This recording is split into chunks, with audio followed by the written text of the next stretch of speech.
Alors, qui veut commencer? Michel.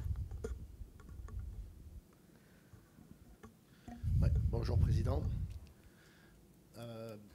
L'OM potentiellement deuxième avec 30 points, on peut dire que le début de saison pour l'instant est plus qu'une réussite. Bonjour à tout le monde. Et quand même, si on se projette dans les mois de juillet, quand on a démarré la saison, on s'est fixé l'objectif toujours de punter à une qualification en Ligue des Champions. C'est quelque chose que pour nous, à niveau de club, c'est très important. Le bilan, dans ce moment de voyager à 2 points par match, c'est dans les objectifs. Je suis satisfait. Seulement, on peut dire qu'on peut être content à la fin de la saison. C'est à la fin de la saison toujours pour fixer un peu toute la notation finale de la saison. C'est vrai que dans ce moment, on est dans une dynamique positive. Il y a beaucoup d'améliorations que ça se voit pendant le temps. Comme dans toute saison, avec des hauts et des bas, des moments plus positifs, des moments plus négatifs.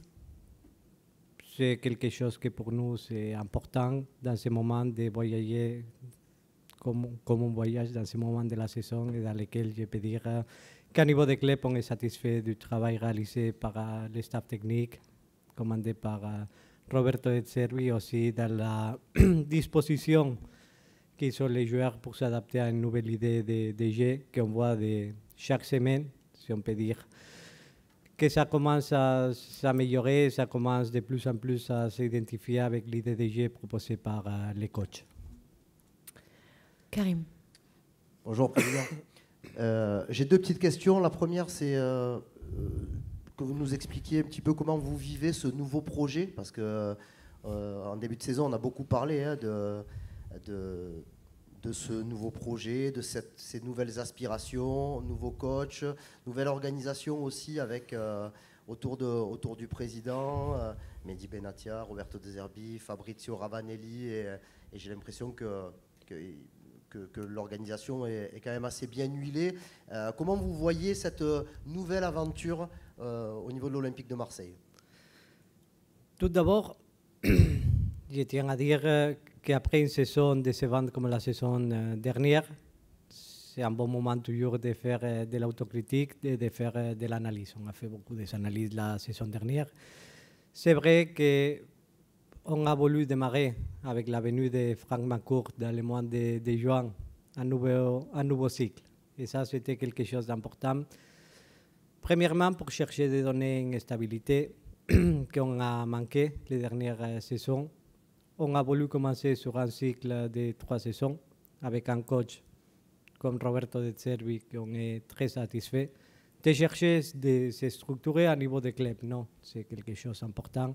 C'est avec Mehdi Benatia sur la partie sportive que je tiens à remercier le travail qu'il fait absolument, parce que je crois que chaque jour s'améliore dans son rôle et il porte un leadership et un savoir-faire dans lequel on est pleinement satisfait et que c'est quelque chose qu'à niveau de club, on est très content du travail que dans ce moment, toute la partie sportive fait.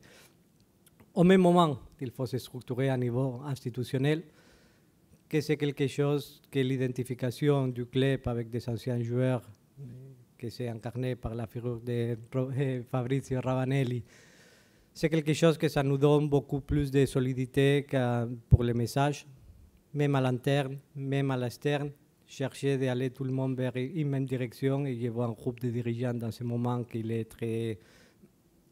travaille d'une façon que ça fait plaisir comme président du club. Je vois de l'unité, je vois maintenant un groupe de travail qui se met en place. Il faut avoir du temps, naturellement, mais que ça se mette en place et dans lequel je peux dire que la satisfaction de mon côté, du côté du club, est énorme. C'est aussi vrai que pour chercher de donner un cycle, de chercher de construire quelque chose de solide, est important aussi d'avoir en considération beaucoup d'améliorations qu'on a cherché de faire dans les secteurs sportifs. avec la construction d'une cellule de performance, que ça permet d'avoir un gros, on peut dire, alignement entre les différentes personnes qui travaillent dans le quotidien dans les sportifs. Aussi, c'est important d'avoir des figures comme Giovanni Rossi pour accompagner les coachs. Et comme on peut dire que c'est un peu les chefs de staff, non? C'est quelqu'un qui filtre beaucoup de messages et qui accompagne l'équipe dans le quotidien. Aussi, le développement, comme vous avez pu lire dans des différents articles de presse des cellules de player care, d'attention aux joueurs, spécialement parce que toujours on considère non, que tu as les joueurs en 40% de ton temps, il y a 60% qui les passent ailleurs des centres sportifs. Et c'est très bien aussi d'accompagner tous les différents joueurs. On a des exemples de joueurs. Ce n'est pas simple, parfois à Marseille, d'avoir une réussite immédiate. C'est vrai que l'Olympique de Marseille ne donne pas beaucoup de temps à personne. C'est aussi quelque chose que c'est normal, il faut accepter. C'est vrai que nous, comme club, on est dans l'obligation aussi d'accompagner beaucoup de joueurs sur les différents plans dans la vie, parce qu'il faut toujours se rappeler qu'on est en face d'un effectif qui est quand même beaucoup plus jeune que la saison dernière. C'était aussi un objectif. Donc, il y a beaucoup de choses qui ont été mises en place, qu'on cherche à développer. Parfois, rien n'est tout parfait. Il faut toujours être dans l'exigence et chercher d'améliorer beaucoup de situations. Mais c'est vrai qu'on a cherché de construire quelque chose de solide, qu'on cherche de se projeter vers l'avenir. Et je crois qu'avec l'unité et aller tout le monde vers une même direction, c'est quelque chose qui, dans ces moments, ça aide à créer une dynamique positive. Et avec tout le travail dont vous parlez, la mobilisation de beaucoup de monde, vous êtes aussi mobilisé, vous, sur plusieurs plans à l'extérieur du club. On parlait déjà de l'ECA la saison dernière. Vous avez pris un poste plus important à la Ligue. Vous avez été nommé à la task force de la FIFA. Juste pour nous expliquer un petit peu quel est le but et qu'est-ce que vous voulez faire à travers ces présences dans ces organisations, personnellement et surtout pour l'Olympique de Marseille? Tout d'abord, s'investir dans beaucoup de discussions structurantes maintenant dans le monde de football. Le monde de football, dans ce moment, il y a beaucoup de défis que je crois que tout le monde peut être conscient, non? Le calendrier international, la bonne santé des joueurs pendant la compétition. Aussi, toute la problématique liée aux droits de télévision dans le football français, que c'était quelque chose de marquant pendant cet été. Le développement de notre championnat, je tiens toujours à dire que c'est un très bon championnat. Aussi, être parti dans beaucoup de discussions et porter la voix de l'Olympique de Marseille dans les différentes instances de football, je considère que c'est quelque chose de très important. C'est vrai que j'ai investi beaucoup de temps dedans. C'est important aussi de participer à beaucoup de discussions pour chercher d'améliorer la réalité du football aujourd'hui. C'est quelque chose dans lequel c'était un des objectifs qu'on s'avait fixé comme club, d'avoir beaucoup plus de poids dans les différentes instances.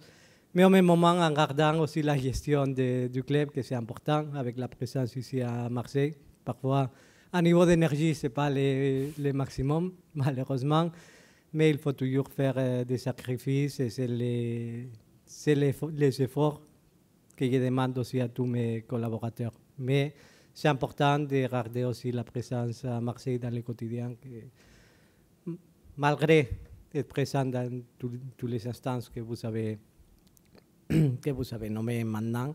C'est important maintenant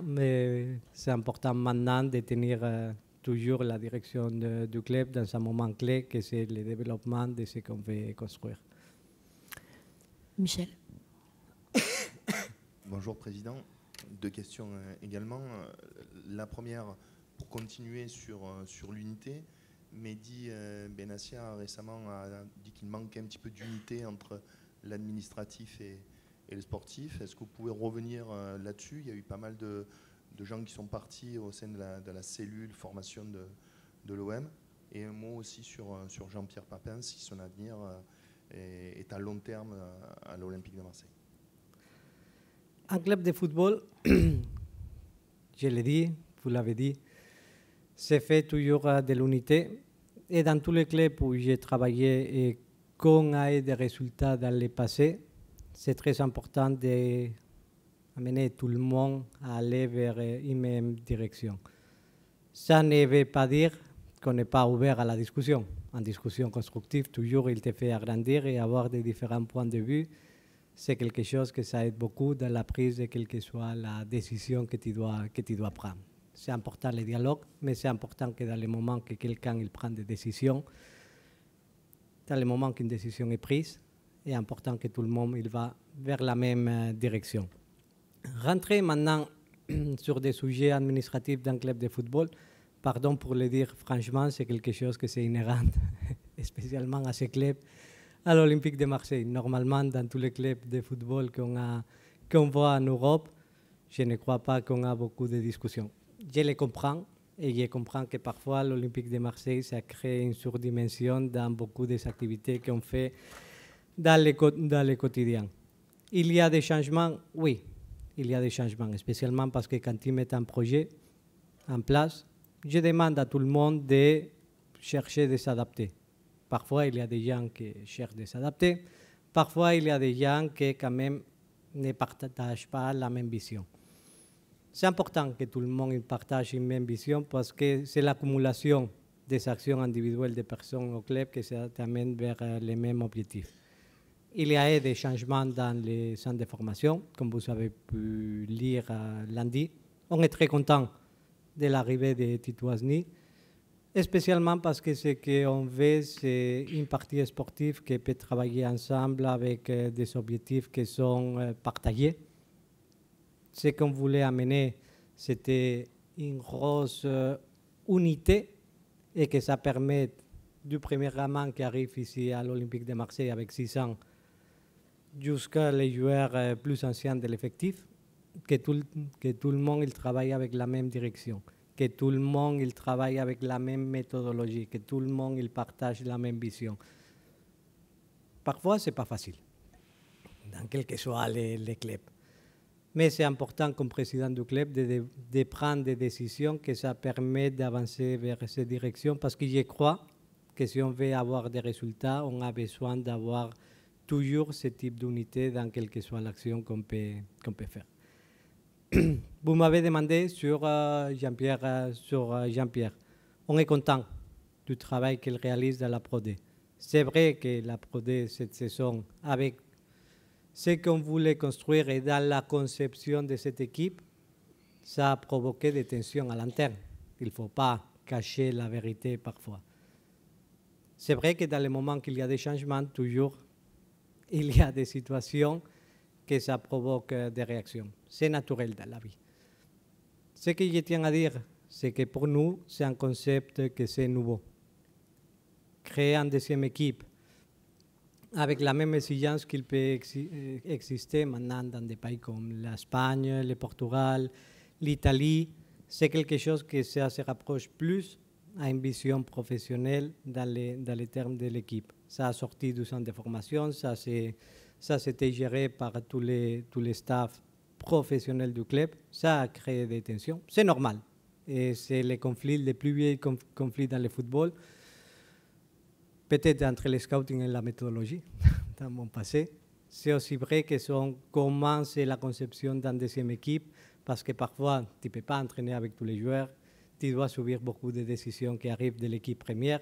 Ce sont des situations qui sont faites dans le football et c'est une normalité absolue dans tous les clubs de football d'avoir ce type de problèmes. Et en Espagne, dans mon époque à Valencia, si je tiens à dire, c'était chaque mois, on avait 2-3 tensions avec la deuxième équipe, parce que c'est normal, mais ça fait partie aussi du processus d'agrandir. Et dans les moments qu'on a voulu mettre ce type de structure, on était conscient que quelques conflits, ça pouvait apparaître.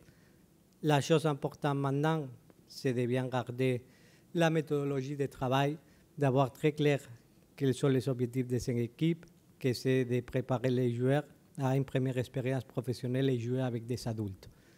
Quand ils cherchent de faire ça, de jouer entre les adultes, ce n'est pas le même football en U19, en U17 que tu joues avec des adultes. Ça, c'est l'objectif fondamental. Et c'est important que tout le monde on est conscient de quel est le vrai objectif de cette équipe. Président, le mercato, quelle sera la position du club? Est-ce que vous réfléchissez? Est-ce que vous ne voulez pas toucher un effectif qui est deuxième à l'heure où on parle de la Ligue 1? Ou au contraire, faire quelques adaptations avec des joueurs qui n'ont pas beaucoup de temps de jeu ou qui ne répondent pas à vos attentes pour pouvoir recruter 2 ou 3 joueurs et se renforcer? En mercato, toujours, tu dois profiter de l'opportunité.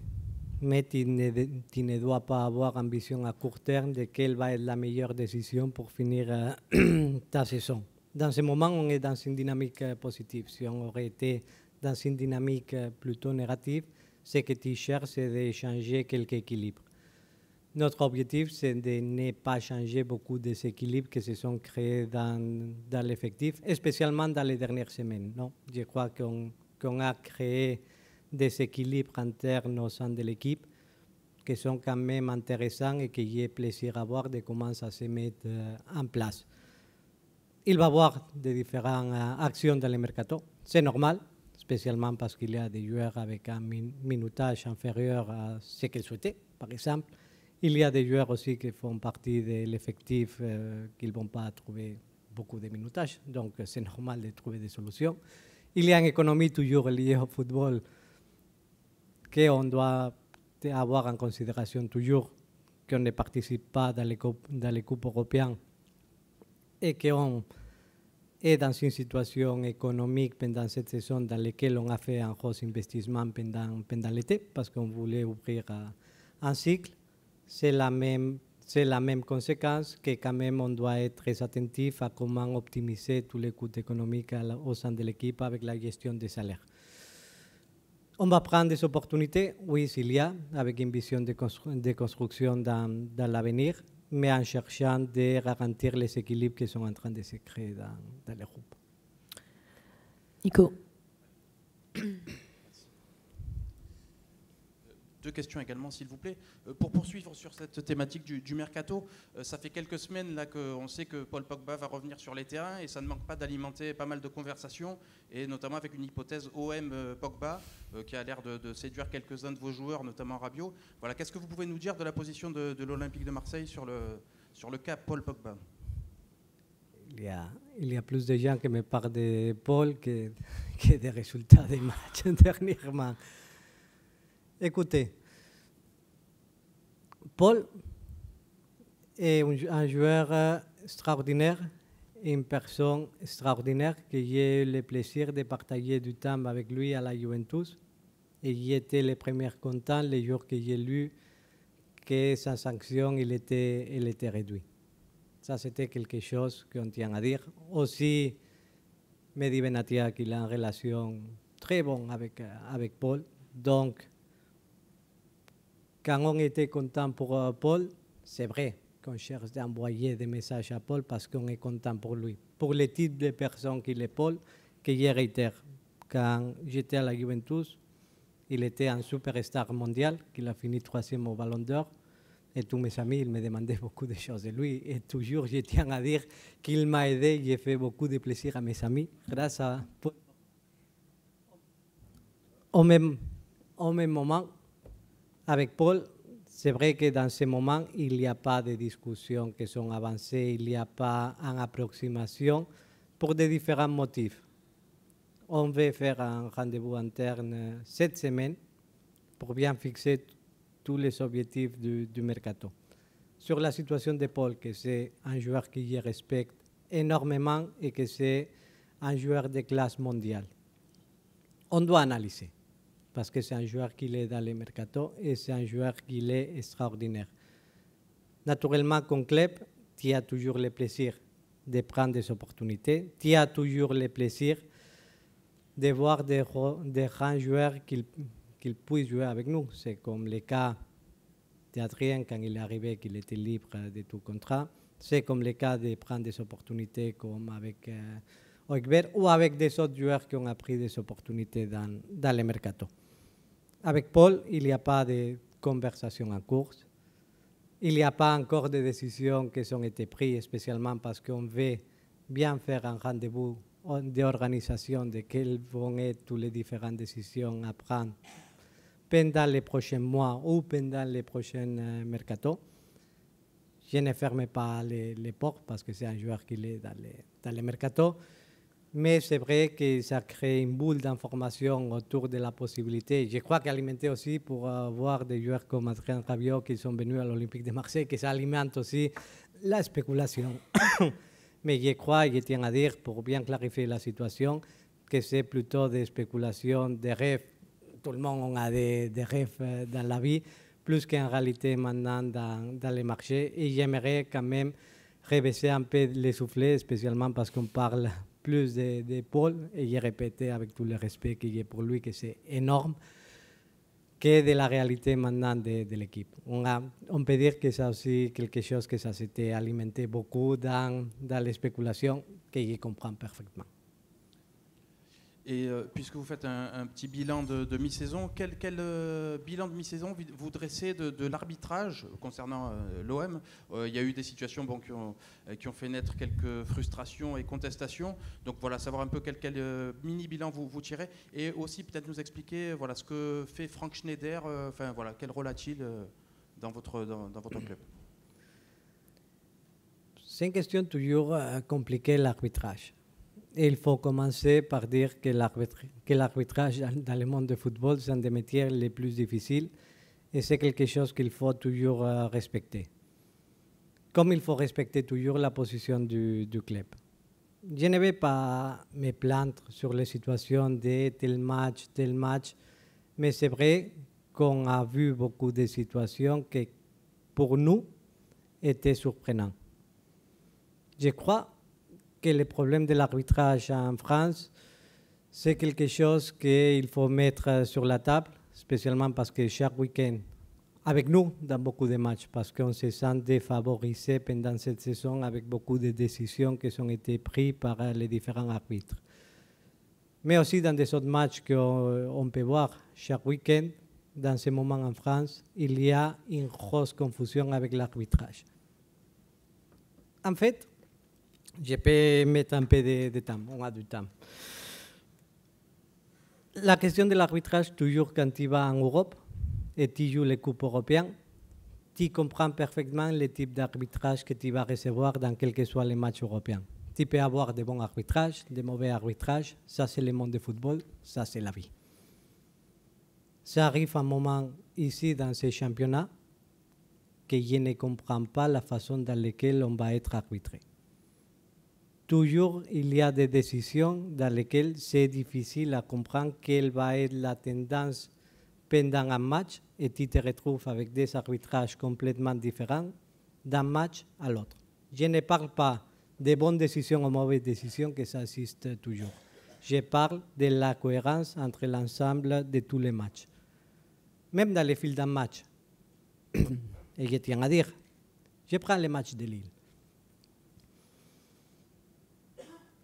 On voit que pendant les matchs, le contact, c'est accepté.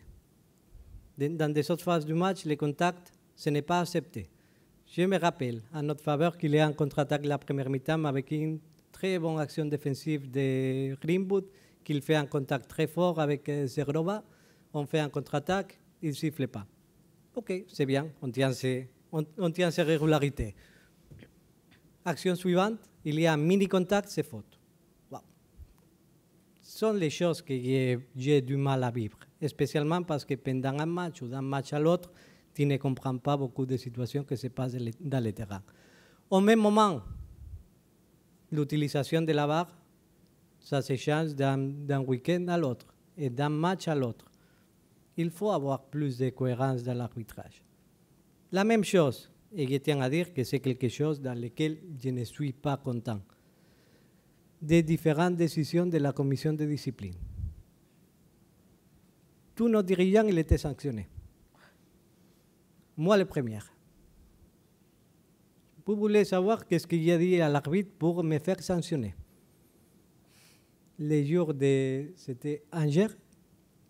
J'ai dit, tu n'as pas le niveau, tu subis trop la pression, my friend. Avec ce ton. J'ai écouté, et attention, que je ne vais pas juger personne, j'ai écouté des autres dirigeants du club dire que quelqu'un, c'est une honte, que jouer avec les maillots dans l'équipe, on est les uniques à être sanctionnés. Je me demande pourquoi. Ça, c'est quelque chose que quand il y a un manque de cohérence dans la vie, je ne l'accepte pas. Je ne l'accepte pas. Quand les décisions sont arbitraires, en parlant d'arbitrage, mais avec autre type de situation, il faut que tout le monde on se mette dans le terrain à savoir exactement comment tu vas être arbitré, comment tu vas être sanctionné.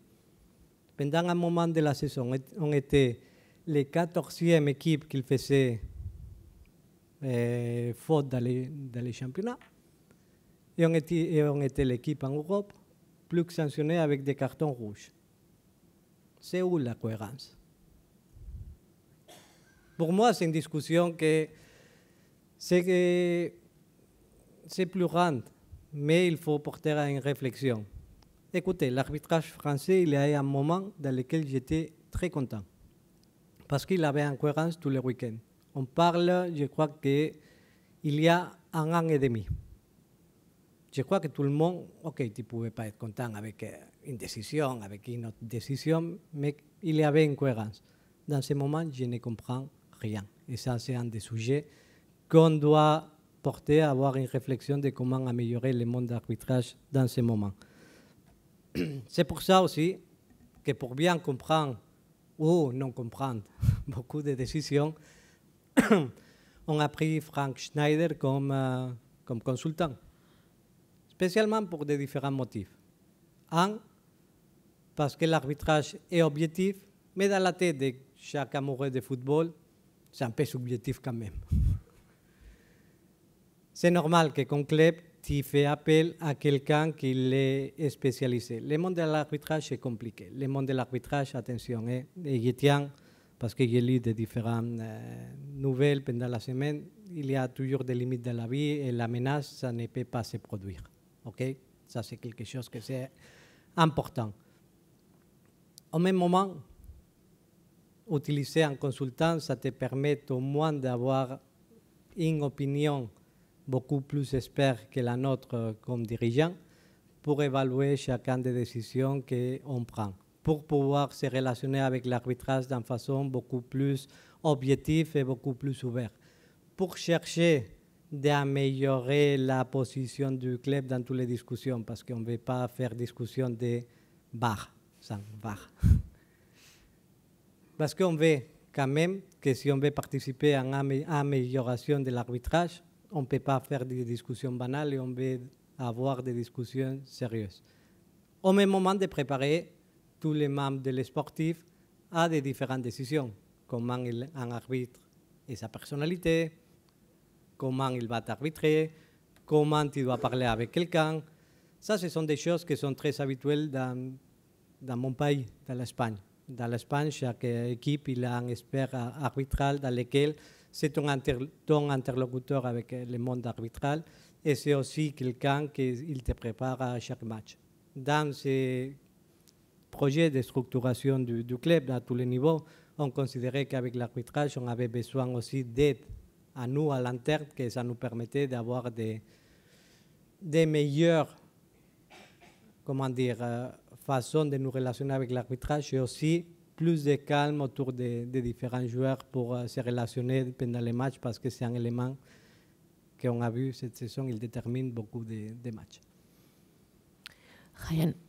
Président, bonjour. Je reste un petit peu sur ce sujet avec un ajout d'une personne, parce que là, vous avez parlé de Frank Schneider. Il y a eu aussi quelqu'un qui est venu aider au niveau de la santé mentale, le psychologue Valentin Rongier nous en a parlé la semaine dernière. Je voulais savoir quel était, selon vous, l'apport, pourquoi est-ce que vous avez fait appel à cette personne-là, et est-ce que c'était vraiment ciblé sur Marseille, ou est-ce que vous pensez que c'est important pour tous les clubs en Europe ou dans le monde du football? Et j'aurais une petite question après, si possible. Psychologie et football, c'est un sujet très intéressant, et on peut avoir des différentes opinions. Pour moi, ça dépend beaucoup de ton staff technique. parce que parfois il y a beaucoup de staff dans le monde qui considèrent la figure des psychologues comme intrusive et qui peut mettre en difficulté beaucoup de principes d'autorité que les coachs veulent faire vis-à-vis du groupe.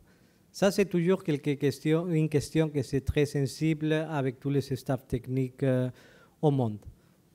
On s'est posé, bien sûr, quand on a commencé la saison, la question avec Roberto De Zerbi. Il était plus qu'ouvert à la possibilité. Pourquoi c'est important un psychologue? C'est important pour créer des dynamiques de groupe. On l'a vu avec les stages que les joueurs ils ont fait à Malmort. C'est important de créer des dynamiques. C'est important que les joueurs ils puissent s'exprimer dans une ambiance privée, parfois pour exprimer des différentes frustrations, des différentes situations à la maison, des différentes situations de la vie, pour savoir gérer les émotions. C'est aussi important pour un staff technique, pour chercher de gérer des différentes situations qu'avec un œil externe que tu n'es pas dans le quotidien du terrain et avec les actions, avec les joueurs tous les jours, d'avoir une vision quand même un peu différente que ça peut aider dans beaucoup de dynamiques. C'est inhérent à Marseille. Marseille, c'est une ambiance que ça te porte de la pression positive, négative, mais tu ne vas pas la changer. C'est pour ça que les joueurs et que tout le monde qui travaille à l'intérieur du club, on doit s'adapter. C'est une place passionnelle. Quand il y a de la passion, il y a toujours des moments très hauts et des moments très bas. Ça, c'est inhérent à tous les endroits où il y a de la passion. Avec une cellule de psychologie à l'intérieur d'un club, ça te permet quand même d'avoir beaucoup plus de contrôle. Mais c'est vrai que dans des autres clubs, c'est l'entraîneur qui est le premier psychologue. C'est l'entraîneur qui veut garder ce type de relation avec les joueurs. C'est l'entraîneur qui veut créer ce type de dynamique. Ça dépend. On ne peut pas dire que c'est quelque chose que c'est bien ou c'est pas bien pour tous les clubs. Ça dépend de ton contexte, ça dépend de qui est ton entraîneur, la façon dans laquelle l'entraîneur il veut construire les dynamiques du groupe. C'est une question intéressante, mais je crois qu'aujourd'hui, la santé mentale des joueurs, spécialement avec la société actuelle, la société actuelle s'est fait des extrêmes. Il y a une polarisation dans la société dans laquelle les positions quand même un peu au milieu ou de calme, ça se produit de moins en moins. Ma opinion, c'est que la présence des psychologues au sein du club de football, ça va augmenter exponentiellement dans les prochaines saisons, spécialement parce que les joueurs de football, ils sont au milieu des réseaux sociaux, famille, beaucoup de pression, une société de l'immédiat. Donc, canaliser beaucoup d'émotions et canaliser beaucoup de frustration ou d'hyperexcitation, c'est très nécessaire. Merci. Et une petite question sur un joueur qui a été recruté à la place de Isaac Touré, Bamou Meïté. C'est un joueur qui a un peu disparu des radars. On a eu Roberto De Zerbi plusieurs fois qui nous a parlé des défenseurs centraux, mais qu'il a très rarement cité. Il a même préféré parfois mettre Højbjerg en défense centrale. Il y a eu des changements tactiques, mais ça ne lui a pas vraiment apporté plus de temps de jeu. Est-ce que vous pouvez nous faire un petit point sur sa situation et nous dire s'il y aurait peut-être une possibilité de départ pour lui cet hiver? Merci. Je ne vais pas et je ne pourrai pas rentrer dans des décisions techniques qu'un entraîneur il prend. Spécialement, ça serait un manque de respect. Et ce n'est pas ma place. Au même moment, je tiens à dire, parce que sinon, on n'est pas juste. Bamou, il a passé un été compliqué, avec beaucoup de situations de saut et de bas. Et il n'était pas un joueur qui était stable pendant l'été. Je ne dis pas que ça c'est la conséquence de tout ce qui s'est déroulé dans les mois de septembre, octobre, novembre, les derniers mois. Ce que je tiens à dire comme président du club, c'est que la réaction de Bamou dans les mois de septembre, c'était exemplaire. Une fois que j'ai parlé au groupe, je l'ai nommé comme un des exemples du travail et de ce qu'il cherche de mettre en place et avec beaucoup de changements positifs. Après, sont les décisions de l'entraîneur, de qui va être les joueurs qui s'adaptent de plus au match, aux idées qu'il veut mettre en place. Mais avec Bamou, je tiens à dire publiquement que les changements positifs qu'il a eu dans le mois de septembre, c'est quelque chose qui c'était très apprécié par tout le monde ici à l'intérieur du club. Bruno. Oui, bonjour Pablo. Vous parliez de l'arbitrage, de la commission de discipline, ainsi de suite, des décisions. Ça va bientôt faire 4 ans que vous êtes le président de l'OM. Avez-vous quand même l'impression ou pas, c'est souvent quelque chose qui revient ici à Marseille, que l'OM dérange dans le foot français? Ce sera ma première question. S'il y aurait ce type de sentiment, j'ai seulement une solution, que serait de partir. Je crois. Non, je ne considère pas que ça dérange. Que c'est une équipe que ça génère beaucoup de sentiments, dans les positifs, dans les négatifs, oui. Et on est fiers de ça, à dire la vérité. On est fiers d'être cette équipe rebelle, de cette équipe qui ça prend aussi ces composants de la ville qu'on aime tout le monde. Ça fait partie de notre idiocratie et je suis très content avec ça. Mais si je considérerais qu'on était traités dans une façon négative, alors je ne serai pas ici parce que sinon, ça ne fait pas partie des principes de football et de l'égalité que le sport il doit te donner. Je ne suis pas dans ce type de situation. C'est vrai que tu dois condamner avec fermeté les moments où les choses ne sont pas cohérentes et ne sont pas justes. Attention, ça ne veut pas dire que tu n'acceptes pas l'erreur. L'erreur, il est humaine, il est inhérent. Les joueurs de football, ils font des erreurs. Les présidents, ils font des erreurs. Les entraîneurs, ils font des erreurs. C'est normal qu'un arbitre, et avec un métier tellement difficile, ils font des erreurs. Ce que je condamne, c'est la manque de cohérence. C'est la manque du traitement égal dans des sanctions. C'est la manque d'humanité parfois dans les dialogues. J'ai dit les choses positives. Les jours qui ont été arbitrés à Nantes, l'arbitre il est allé parler avec Fabrizio Ravanelli avec une normalité et naturalité que tout le monde, et je l'ai dit à la DTA, je tiens à remercier ce type de comportement parce que c'est pour ça qu'on fait du football et c'est de faire les choses dans une façon naturelle. L'arrogance, la confrontation, pas savoir parler aux joueurs, pas savoir parler aux dirigeants, ce n'est pas quelque chose que dans le football de 2024, tu peux permettre.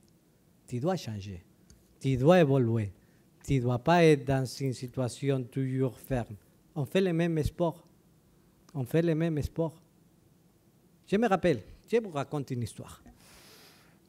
Dans les dernières assemblées générales de l'ECA, il y avait des arbitres. Rossetti, que bon, on s'effrite quelquefois, la UEFA, mais quand même, c'est cohérent. Quand même, Rossetti est cohérent. Rossetti, il a une personnalité très forte, il demande une personnalité très forte aux arbitres, mais tu vois qu'il a une cohérence et qu'il y a une ouverture de discussion en sachant clairement quelle est la position de l'UEFA.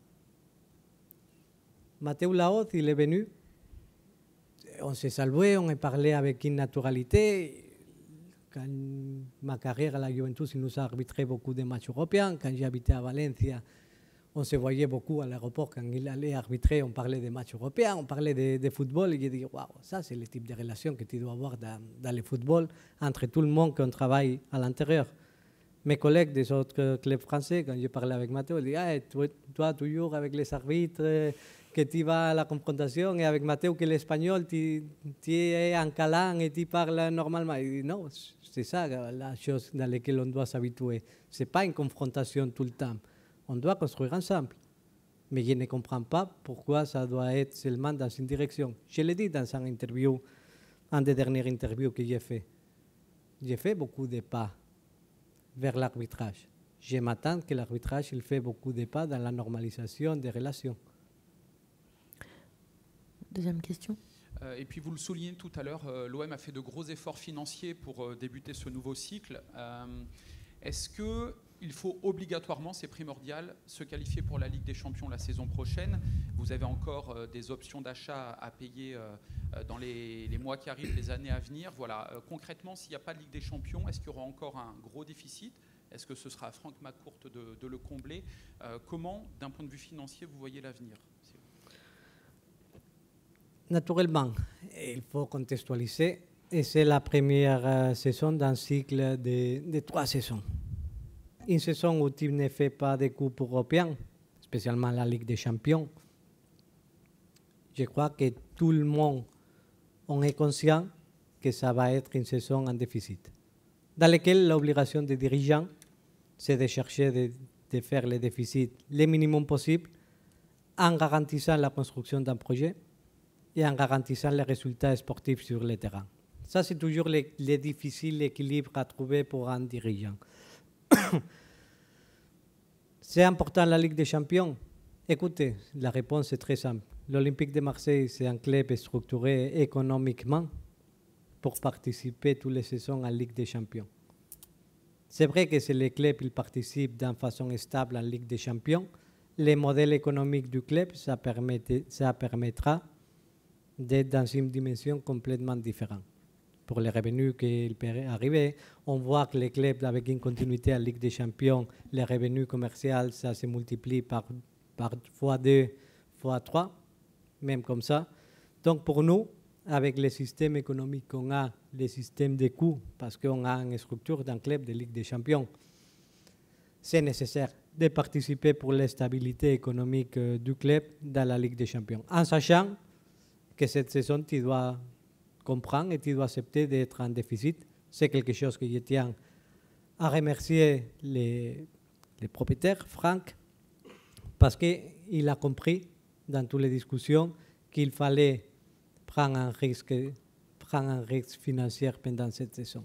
Cette saison, pour nous, la question, c'était très claire. Est-ce qu'on prend les risques sportifs ou est-ce qu'on prend les risques financiers?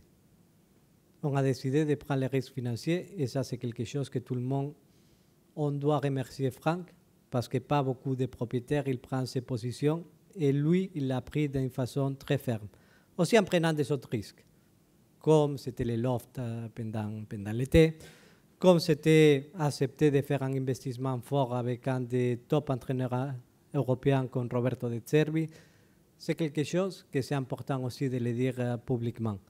Et c'est lui qui te donne la puissance de prendre ces risques financiers et pas les risques sportifs. C'est quelque chose d'important à dire publiquement. Romain.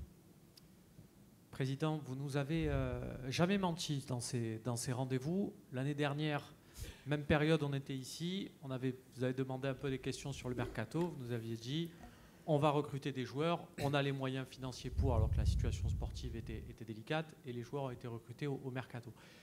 Qu'en est-il cette année des possibilités de l'OM? Vous avez dit qu'il allait y avoir un rendez-vous interne, j'imagine, avec le coach pour discuter des besoins de l'effectif.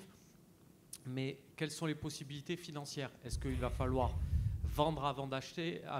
Est-ce qu'en fonction des opportunités, on peut faire un effort? Est-ce que les efforts sont prévus? C'est déjà budgété? Voilà, quelle est la position de l'OM? Et j'aurai une deuxième question.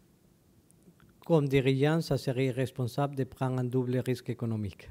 On a parlé des risques financiers, ça serait quelque chose que ça serait un manque de respect vis-à-vis de notre propriétaire. Au même moment, quel est l'objectif? Le mercato, il a toujours une double vision, non? Un, de s'améliorer à niveau sportif. Un autre, c'est la façon la plus simple de faire améliorer un résultat économique. Je ne vais pas cacher qu'une saison sans Ligue des Champions, sans compétition européenne, c'est une saison difficile à niveau économique pour le club. Ça, je crois que tout le monde en est conscient.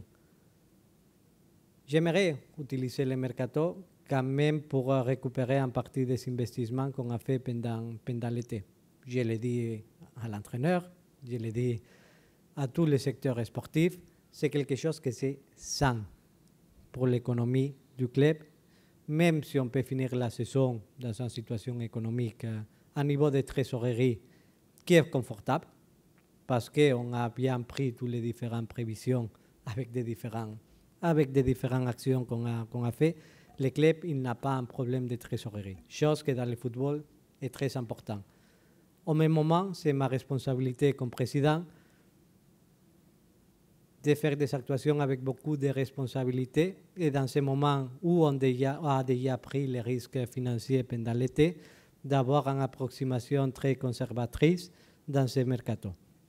Ça veut dire qu'il faut vendre et après acheter. Je ne le vois pas comme un mécanisme, mais oui que dans la stratégie, j'aimerais quand même améliorer la com des résultats à la fin de la saison, en tenant, et ça c'est la chose la plus importante, une performance sportive de haut niveau. Et en même temps, c'est la responsabilité aussi de chercher d'éviter qu'il y a des difficultés de trésorerie, même si on ne l'a pas. Donc, on va faire des opérations qui vont mettre en risque la trésorerie du club d'ici à la fin de la saison. Non, dans aucun cas. Je l'ai dit comme ça. Si on fait des opérations en sortie que ça nous permet d'avoir du marge, on voudrait avoir les meilleurs effectifs possibles toujours dans les terrains. On ne veut pas sacrifier des joueurs importants. Les joueurs importants de l'équipe ne sont pas en vente. On veut donner des continuités à cet effectif. Si on peut faire des opérations intelligentes avec des joueurs en manque de minutage, on est ouvert, mais toujours avec une responsabilité dans laquelle je ne dis pas que l'Olympique de Marseille va faire un marché sans joueurs en sortie qui va mettre en risque la stabilité financière du club. Et ma deuxième question concerne ce sujet, le minutage justement, très belle expression au passage. Est-ce que Bamo Meïté mis à part, est-ce qu'il y a des joueurs qui sont venus vous voir pour vous dire on ne joue pas assez, on n'a pas assez de minutes, on veut partir, ou est-ce que c'est plus votre réflexion de dirigeant à vous de désigner un groupe de joueurs en disant puisqu'ils ne jouent pas assez, il faut qu'on trouve une solution? Ça, c'est une discussion que les agents ils commencent à avoir plutôt avec Mehdi et pas avec moi. Donc, ça me fait plaisir aussi parce que sinon, il n'y aurait pas du temps à faire toutes les choses que j'ai fait dans ce moment. Mais la position de président et la position de dirigeant d'un club de football, tu veux toujours optimiser jusqu'au dernier euro. Donc, moi, dans mon bureau, j'ai toujours un document Excel de combien ça me coûte les minutes de chaque joueur. Ça, c'est quelque chose que je tiens toujours en considération, mais même dans la santé d'un club de football, c'est quelque chose de nécessaire. Après, chaque cas est différent. Ce n'est pas la même chose pour un joueur trentaine de ne pas avoir du minutage, comme il ne l'est pas pour un joueur de 20 ans de n'avoir pas de minutage. En même temps, il y a des différents cas dans la vie. Il y a des joueurs qui te disent, bon, je suis confortable, ou j'ai des ambitions sportives qui sont différentes, donc j'aimerais jouer plus. Chaque cas est un cas différent. C'est vrai qu'à titre de gesteur du club, c'est important d'avoir en considération toujours combien ça te coûte chaque minute de chaque joueur. Fabrice. Pablo, bonjour. J'ai deux questions aussi, s'il te plaît. La première, pour faire suite un peu à ça, le club est passé sans encontre, sans problème devant la DNCG récemment. Mais dans ce que tu dis, où tu veux gérer le moindre euro, tu dois l'optimiser. Est-ce que malgré tout, cet hiver, tu dois faire attention à la masse salariale du club? Et est-ce que ça peut entraîner des départs de joueurs importants? Non, pas des départs de joueurs importants. Ça, c'est quelque chose que je tiens à dire publiquement. Non, s'ils sont des joueurs importants sur le terrain, pas du tout. L'objectif, c'est de garder les joueurs importants qui sont dans le terrain au sein de l'effectif.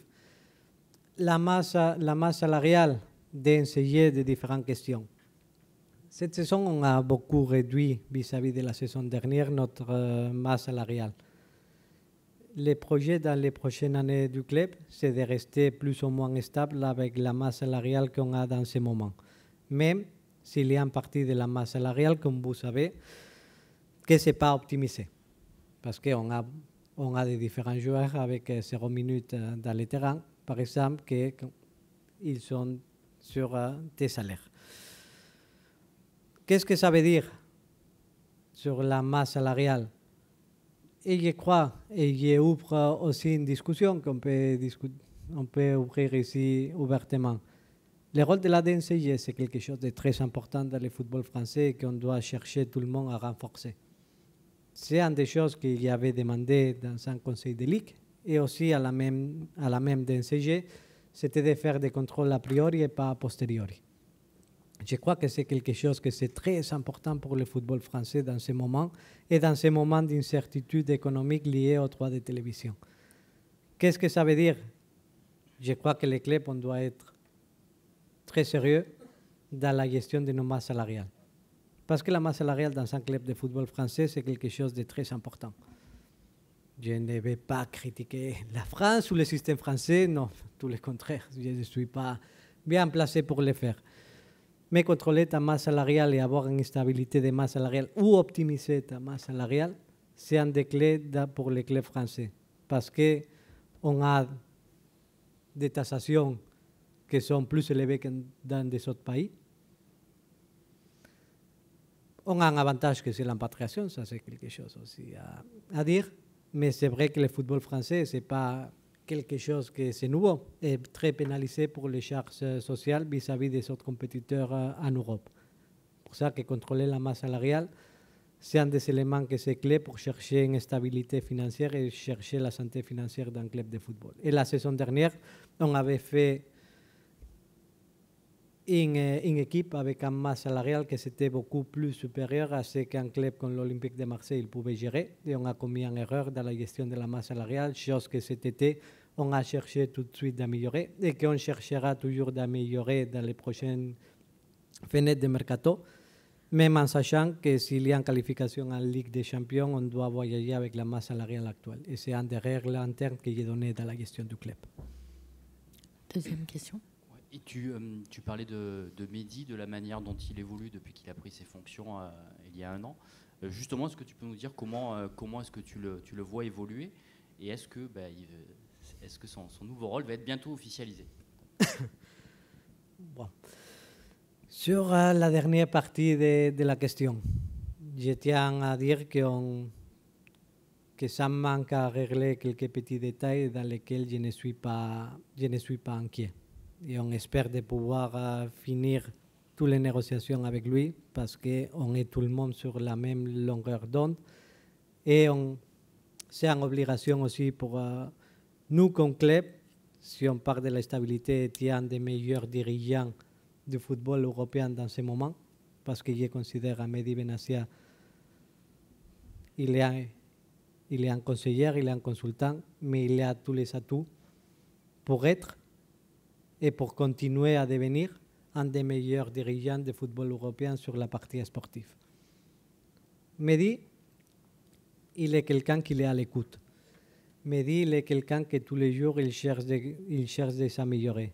Mehdi, c'est quelqu'un que tous les jours, il demande des conseils pour chercher de régler des différentes situations parce qu'il sait qu'il vient d'arriver dans un rôle, dans un club, avec une position que c'était différente à celle qu'il avait comme joueur. Même si comme joueur, parfois, il se comportait comme dirigeant et comme il dit, il prenait beaucoup de café, il avait beaucoup de conversations et comme Fabio Paratici disait, Mehdi déjà se comportait comme le responsable de recrutement à la Juventus pendant un moment. Ça, c'est Mehdi. C'est quelqu'un qui est très curieux. Quand il y a de la curiosité, il y a aussi de la capacité pour s'améliorer. Et il est quelqu'un qui a décidé, qu'il est jeune, qu'il a des ambitions, qu'il a une innovation, qu'il a une intelligence émotionnelle très importante quand il doit négocier. Et il est dans la nouvelle génération de dirigeants liés à la partie sportive. Les générations, ils ont beaucoup changé. Et maintenant, tu vois la tendance de beaucoup de clubs européens qu'ils mettent dans des positions en contact avec les joueurs des anciens capitaines du club. Des différents clubs, je ne dis pas du même club. Ça, c'est une tendance dans le monde du football actuel. Et ça, c'est quelque chose que je considère que c'est changement générationnel et c'est un manque de leadership. Une personne comme Mehdi, il se comporte comme un dirigeant qui en même temps, il est l'ancien capitaine et qu'il rentre beaucoup dans la tête et dans les conversations avec la nouvelle génération de joueurs. Jean-Claude. Un mot sur Roberto De Zerbi. Tu nous avais raconté l'an dernier à la même époque votre rendez-vous manqué après Tudor, je crois. Cet été, vous êtes finalement bien trouvé. Est-ce que c'est ta principale satisfaction dans le chantier là, du nouveau projet, d'avoir réussi à convaincre un entraîneur comme De Zerbi? C'était une question importante. Et c'était une question qu'on voulait construire 3 ans avec un entraîneur puissant, renommé, et qu'il pouvait incarner la leadership que ça manquait la saison dernière. Je ne dis pas que les entraîneurs qui sont venus la saison dernière, ils n'avaient pas de leadership, mais il avait un gros manque à l'intérieur de ce groupe de leadership. Pour nous, c'était chercher de faire le maximum pour pouvoir, c'est que c'était une situation très compliquée ou impossible, j'utilise toujours impossible, de chercher de la faire réalité avec des valeurs dans le football que ce n'est pas l'argent. Chercher de parler des valeurs primaires dans le football, des relations humaines, de passion, de chercher de t'investir avec un public que tu as des émotions quand tu joues dans cet stade parce que tu te sens proche du public. Plus que l'attraction d'un très bon coach, que c'est normal, non? Je crois que toutes les équipes européennes qu'on pouvait avoir, Roberto De Zerbi l'été dernier, on serait tout le monde très content et quel que soit le club, il pourrait être très content d'avoir un coach avec le niveau qu'il a Roberto De Zerbi. Pour moi, la chose que c'était la plus importante, c'était de, pas seulement les coachs, mais la personne et les valeurs qu'il a Roberto De Zerbi dans le quotidien, qui sont très similaires à ce qu'il y a le club, c'est très similaire à ce qu'il a cette ville et nos supporters. Pour moi, ça, c'était la chose que ça m'a plus plu, de voir quelqu'un qui partage tous les ADN qu'il peut avoir ce club. Deuxième question, pour rebondir un peu sur les histoires de mercato, de masse salariale. Il y a un autre joueur dont on a beaucoup entendu parler, un peu moins que Pogba, certes, mais il n'a pas joué non plus, c'est Chancel Mbemba. Qu'est-ce que vous allez faire de lui là? Est-ce que vous allez ouvrir la porte cet hiver au mercato ou est-ce que vous allez rester dans la même situation, c'est-à-dire le payer et sans le faire jouer? La situation avec Chancel, rien n'a changé. Et je crois que dans la vie, il faut être transparent, il faut être clair.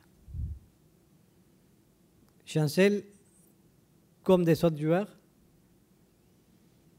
il a été appelé par les coachs. Il a été appelé par la direction. Il était à connaissance de sa situation depuis le mois de juin 2024. Je crois que la façon d'actuer du club a été la même qu'on l'a communiqué autour du 20 juin. Rien n'a changé. C'est aussi vrai, et je tiens à le dire, que le club il a respecté tous les engagements légaux vis-à-vis des joueurs. C'est normal. Des joueurs aussi, dans sa convivence avec les groupes, j'ai rien à dire, parce que parfois, c'est très facile de mettre la faute sur les autres. Les joueurs, il a eu un comportement très bon dans sa situation, que c'est difficile, parce que c'est difficile cette situation pour un joueur de football professionnel, et on est tous clairs. Mais c'est vrai qu'il était conscient de quelle serait sa situation au même moment. Situation pour le mercato d'hiver. Le club, il est très clair. Même situation que l'été. Les joueurs, ils l'ont pris. S'il arrive le prix qu'on souhaite pour les joueurs, on serait très content de trouver une solution qui soit bénéfique pour les joueurs et pour le club. Mais pour moi, le respect de l'institution, le respect du club, c'est la chose la plus importante dans cette situation. Parce que quand il est clair, je demande la même clarté.